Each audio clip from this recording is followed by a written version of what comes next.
poppy that I made out of gum paste. And I actually got my inspiration from a silk flower that I bought at the dollar store. I want to show you how you can make one without all the fancy cutters. So let me show you what you need to get started. You need some basic gum paste tools, a roller to roll out with, something to cut with, a ball tooler, a Dresden tool. Now this has a little edge to it where you can actually make some score marks, and that's what we're going to use it for. And you can find these tools online, like at sugarcraft.com or Global Sugar Art. That's where I have found my tools. And you'll also need a set of clippers, some gum paste, some floral tape, some cornstarch, your petal pad with a foam, some stamens, yellow stamens, and this is a piece of dried corn husk, which you can find, at your local market. And it's what they use to make tamales, and that's all that is, a piece of that. Okay. So we're going to start with the center of the flower. And here, if you don't have yellow stamens, you can always dust the edges of white ones with some yellow petal dust. And just put some crafting glue or right in the center here and press it flat. I've already done this step, but just to show you, I've used a piece of wax paper, spread it out about 1 inch wide, and glue it flat right in the center. And we're going to set that aside. That while we're pretending that's drying, we're going to take a piece of gum paste, just about the size of a large pea. And here I have a piece of 22-inch gauged wire that's covered in, that's wrapped. And we're going to make a little ball in the shape of a cone, and we're going to slip it onto the end of that. Give it a twist to make sure it sticks on there real good. When you get to the top of it, you want to flatten the top, trying to make an upside down cone.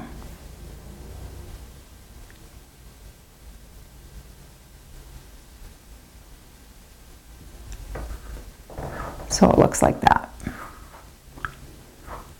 Now we take that Dresden tool and we're going to make a little star design in the top.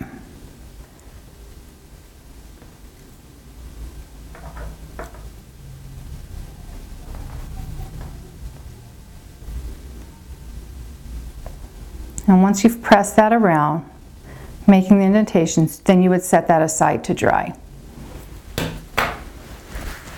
Okay, so once that has dried, then we're just going to take some yellow petal dust, and here I have daffodil. It's called daffodil.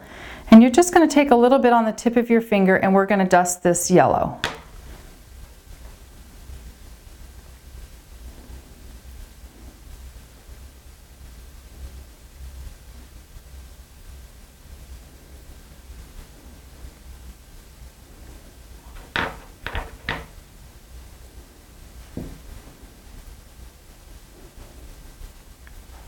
Okay. Okay, so now we have our yellow tip there. We'll set that aside. Okay, and once the stamens are dried, we're going to take our clippers and we're going to cut right through the glue.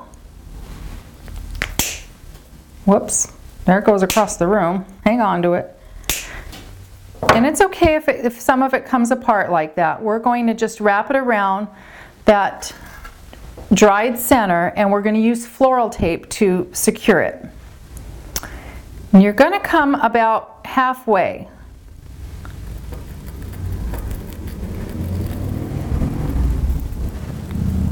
You'll be able to reposition this after it's taped because they're on wires and things move around.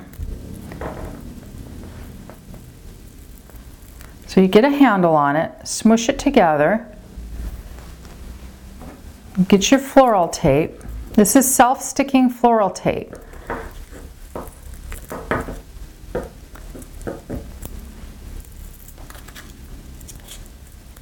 And go around a couple of times. And And by giving it a good tug and a good pull, you twist and twirl with your thumb here.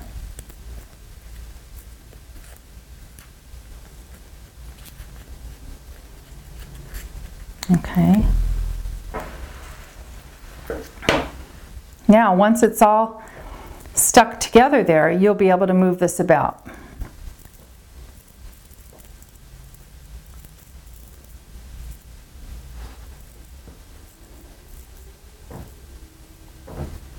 To create the center of your flower. Okay? We'll set that aside. You're going to need to make a petal former, and I just use here some foil. And I happen to have an old Easter egg. Even a real egg would work, and all you do is mold it around, take your tin foil and press it around, and it gives you this kind of shape. And you do it a couple of times. We'll actually need to be making 4 petals for this poppy. The next step is you want to make a pattern, and this is how you can make this flower without buying the fancy cutters. Although fancy cutters are great, it's just that this is a nice idea. Now you can see that this is the actual silk flower, and I just took it apart and I pulled out one of the petals and I laid it down on some cardstock. Now the first flower I made, you can see this is a little bit smaller. That's because I thought that the first flower was a little big for what I liked. So all I did is I laid this on top of the cardstock, I traced it around, and that became my pattern for the gum paste. But once I made it, I thought it was a little too big, so I went back and I cut the petal shape about 1/4 of an inch smaller, and that's what we have here. And I hung on to this, and I also used this for the colors that you'll see later when we dust our petals. So we're going to also use our wonderful cell board here. One side is plain for rolling out. The other side has grooves, which we're going to use today because we'll be putting a wire in the petal. And you can find these cell boards on the same websites that I suggested earlier, Sugarcraft or Global Sugar Art. And so we're going to start with a piece of gum paste and warm it up a little bit. And we're going to come about halfway up in the groove and press it in.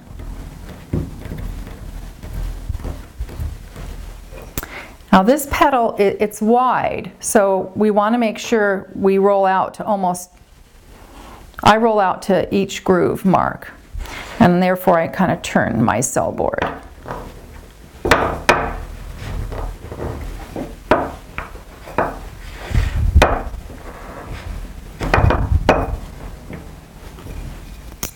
This also comes with this non-stick pad, which is really helpful.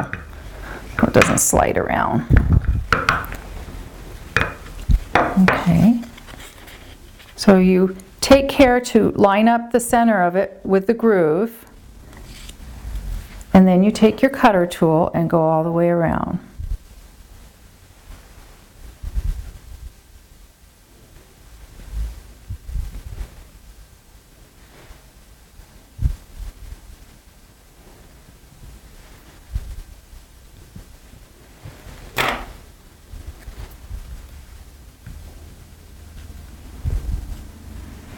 Okay, we remove the excess.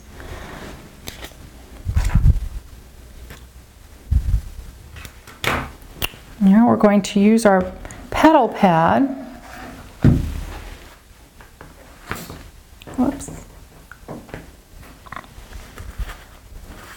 And this is where we use the piece of corn husk. And we're going to do this to give some texture to the petal. And you just lay it on top and press it in.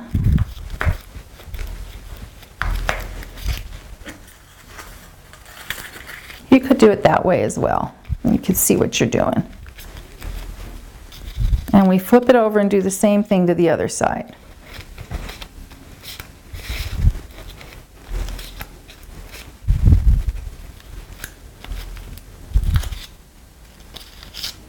I want a little bit more on there, so I'm going to push a little harder. I try to keep the groove to the grain of the corn husk. Of course, it wants to jump around. Hang on to it. There we go.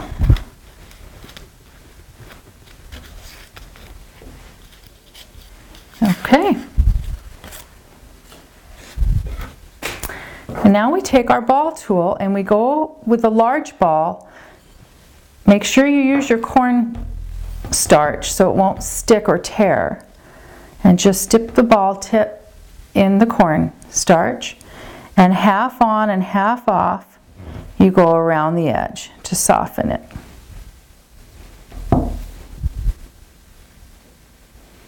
Just dragging it around. Okay. Now we go back with the smaller ball and do quick strokes back and forth to ruffle the edges.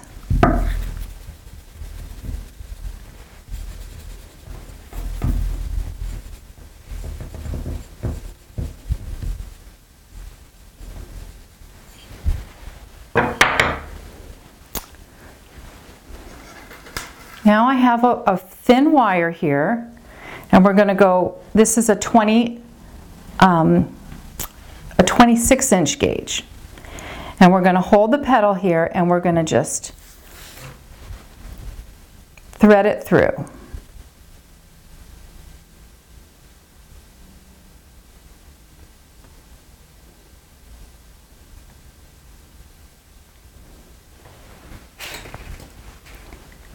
And then using our flower former here, I bend the wire up so it's out of the way, and I just lay it on top of the flower former to dry.